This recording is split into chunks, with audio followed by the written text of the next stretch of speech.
see you too. Yes, on this Veterans Day, we honor those who serve America around the world, who make the greatest sacrifices in doing so. We also honor those who serve our communities and strengthen America here at home.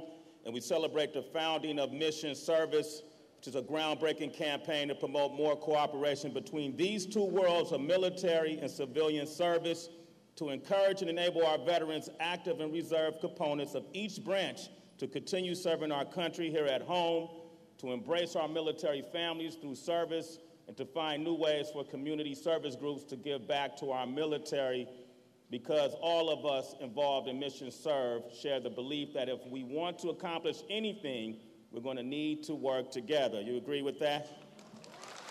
Absolutely.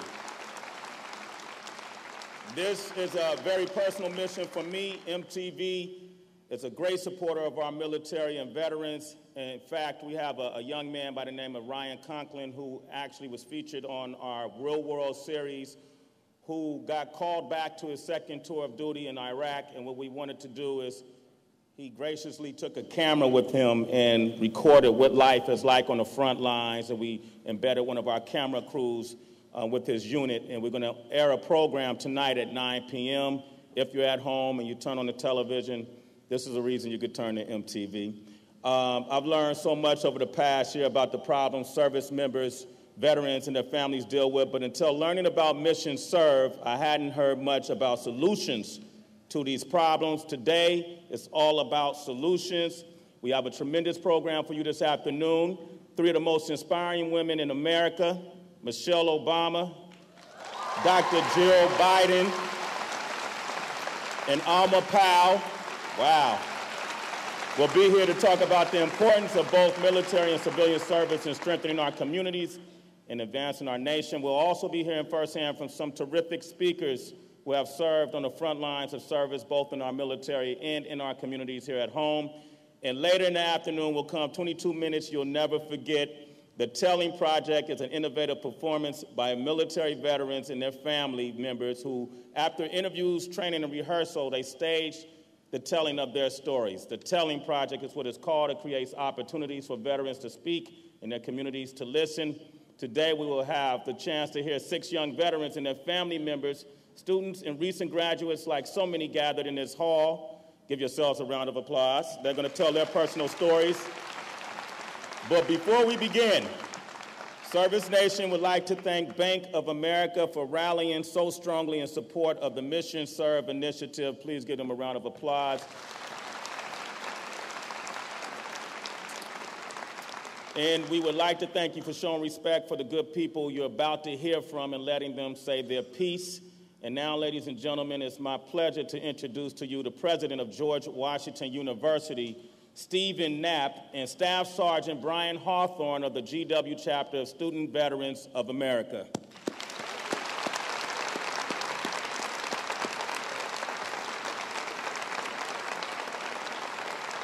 Thank you. Thank you, Sway. Thank you for being here, for bringing your passion and dedication to our campus. Veterans and families of veterans, distinguished guests, on behalf of the entire George Washington University community, it's a pleasure to welcome you to the historic Lisner Auditorium. I'd like to extend a special welcome to the many representatives of service organizations who have joined us this afternoon. Today's event is titled Mission Serve, Forging a Continuum of Service. In particular, we're honoring the veterans who have served our nation so valiantly and the families who have sacrificed so much by allowing their loved ones to serve, and finally, those who have dedicated themselves to supporting our veterans and their families. Taken together, you are living embodiments of the ideal of service, and the rest of us are inspired by your courage, selflessness, and commitment. Here at George Washington, where service is both a core institutional value and something about which our students are famously passionate, we're honored that First Lady Michelle Obama and Dr. Jill Biden have joined us today, along with Alma Powell, to recognize the commitments that so many have made to serving their communities and our nation. At the same time, we have the honor of congratulating Mrs. Alma Powell on receiving the inaugural ServiceNation Award for excellence in military and civilian service. All of us at GW were thrilled earlier this year when Mrs. Obama challenged us to perform 100,000 hours of community service this academic year and agreed in return to be the keynote speaker at our commencement address exercises on the National Mall this coming May. And I'm pleased to report that to date we've tracked more than 20,000 hours of service, and we expect that pace to accelerate next Monday when we launch GW's volunteer match system. GW has a strong and long-standing record of supporting veterans. The very first recipient of benefits from the original GI Bill was GW graduate Donald Balfour. Earlier this year, I was pleased to announce that George Washington was the first university in the nation's capital and one of the first in the nation as a whole to respond to the new GI Bill and its Yellow Ribbon program by pledging to provide matching tuition funds for as many as 360 student veterans. Thank you.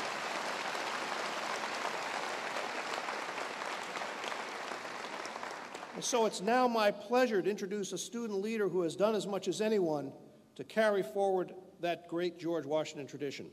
Brian Hawthorne is a senior in our Columbian College of Arts and Sciences. He's also a staff sergeant in the United States Army Reserves who served 2 tours in Iraq as a combat medic. Here at GW, he serves as president and co-founder of GW Veterans and as a representative of Student Veterans of America. He's worked tirelessly to advocate for GW's continued commitment to the veterans of today and tomorrow. Ladies and gentlemen, please join me in welcoming Brian Hawthorne.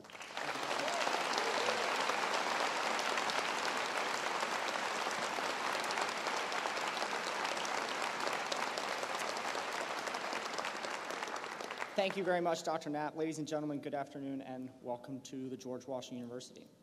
On this Veterans Day, I'd like to offer a special recognition to the World War II, Korea, and Vietnam-era veterans who have done so much to advocate and support my generation of veterans despite having such difficult transitions following their periods of service.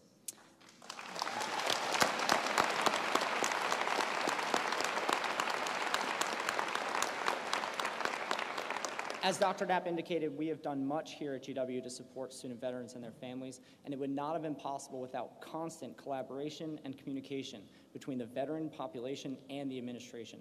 This advocacy by and for veterans, partnered with the reception and enabling of our civilian and military counterparts, is the recipe for success that we are celebrating here today.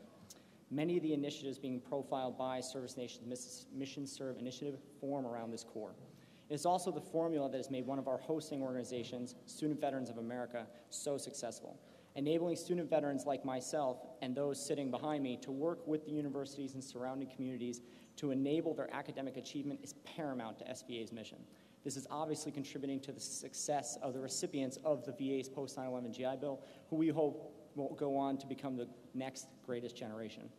GW is honored to be hosting such a fantastic event in humble recognition of today's heroes, and the multitudes of phenomenal speakers to follow are sure to do them justice. And now, in honor of our service members serving right now in harm's way, their families who await their return day by day, and especially those families who have made the ultimate sacrifice, losing a loved one in the service to our great nation, let us come together in remembrance.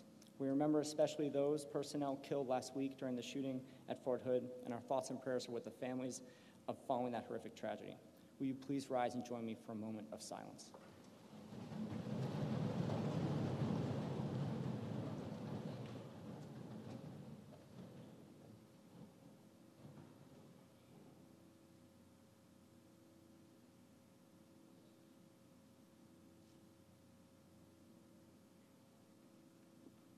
Thank you very much.